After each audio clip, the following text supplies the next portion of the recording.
Encre d'histoire, Plume et Voix, Alban de Maigret.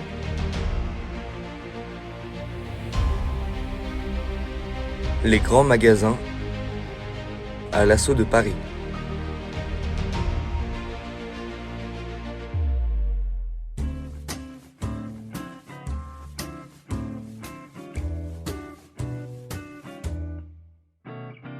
Émile Zola dans Au bonheur des dames en 1883.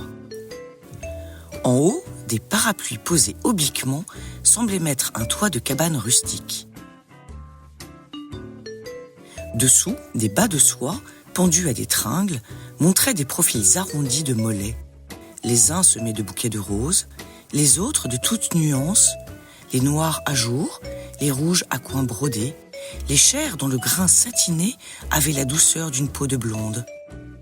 Enfin, sur le drap de l'étagère, des gants étaient jetés symétriquement, avec leurs doigts allongés, leurs paumes étroites de vierges byzantines.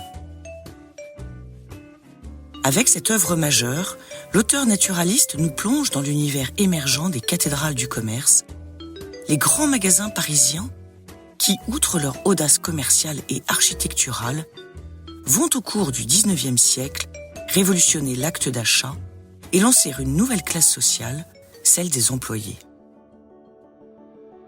Aristide Boucicaut et sa femme Marguerite ont l'idée du siècle en décloisonnant la distribution des fameux magasins de nouveautés pour rassembler sous la même enseigne tout le matériel nécessaire à la toilette féminine. En 1852, ils rachètent à leur associé Paul Vidot la boutique Au Bon Marché, qui compte 12 employés et génère 450 000 francs de chiffre d'affaires.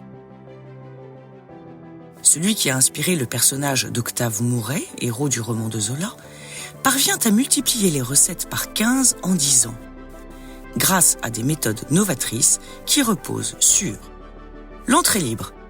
Les clients peuvent se promener à loisir sans être importunés. Les prix fixes, le marchandage, rituel ordinaire du théâtre urbain, est définitivement éradiqué par les étiquettes qui indiquent un prix non négociable. Des ventes à petits bénéfices, l'industrialisation qui permet une production plus massive et l'acheminement des marchandises par les voies ferroviaires facilitent la vente de produits standardisés et donc moins coûteux. Tout se joue désormais sur le volume des ventes.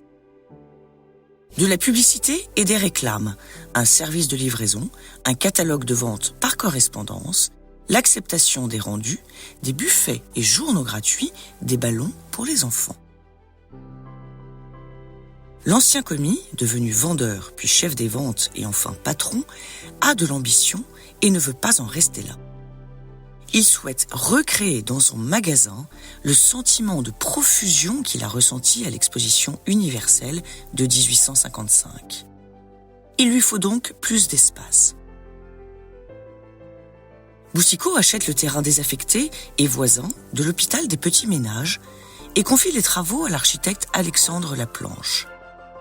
Les fondations de ce temple du commerce, en pierre, fer et verre, débutent en septembre 1869. Le 2 avril 1872, tandis que Marguerite inaugure le premier grand magasin de l'histoire, Aristide enferme dans une boîte en plomb cette déclaration qui atteste sa volonté altruiste.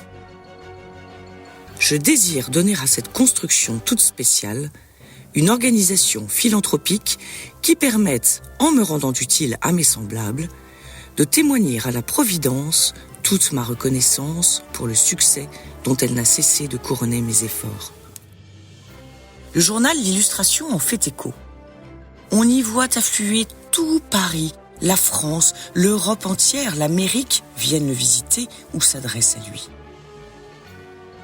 Cela est si vrai que la même année, des travaux d'agrandissement sont entrepris et confiés à Louis-Charles Boileau et à l'ingénieur Gustave Eiffel. Cela est si vrai également que le palace de Lutetia ouvre ses portes en 1910 pour répondre à la demande des étrangers et provinciaux quelque peu fortunés. Le père du commerce moderne meurt en 1777, soit 10 ans avant l'achèvement total du bâtiment Art Nouveau que nous connaissons aujourd'hui. Avec presque 53 000 mètres carrés, sa verrière immense, son escalier monumental, ses ascenseurs.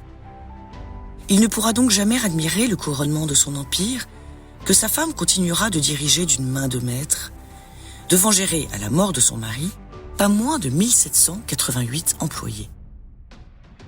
La veuve Boucicaut dépasse encore les mesures sociales engagées par son mari, qui intéressait ses employés sur les ventes et favorisait une ascension rapide. Elle crée une caisse de prévoyance alimentée par les bénéfices de l'entreprise et même une caisse de retraite. Si Boucicaut est le pionnier de la grande distribution, son entreprise inspire.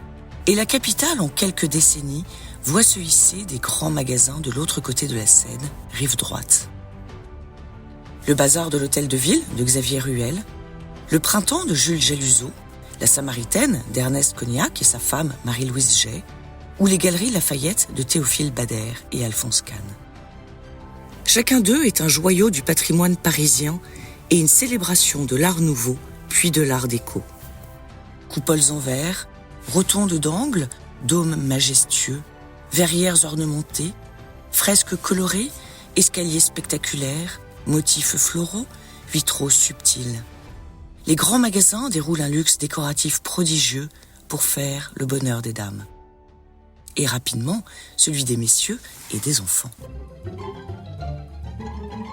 Derrière les vitrines spectaculaires et féeriques des grands magasins, grouille comme dans une ruche une multitude de petites mains. Cette comédie humaine s'inscrit dans le faste économique du Second Empire, puis de la Belle Époque, dans l'espace urbain de la période orchestrée par le baron Haussmann, dans l'ère de la révolution industrielle et dans le boom démographique du Nouveau Paris, avec l'annexion des quartiers périphériques. La société a changé. D'agraire et artisanale, elle est devenue commerciale et industrielle. La bourgeoisie s'éveille, et avec elle s'émancipe la consommation de masse. La classe moyenne émerge et vise les sommets, et cela demeure ainsi. Une chose a changé tout de même, c'est que le bon marché aujourd'hui n'est plus du tout bon marché. Quant à la fabuleuse frénésie si féminine de farfouiller des étoffes aux froufrous frémissants, de fouiner fanfreluche ou falbala fashion à moindre frais dans une foire d'empoigne, elle ne fait pas figure de faiblesse.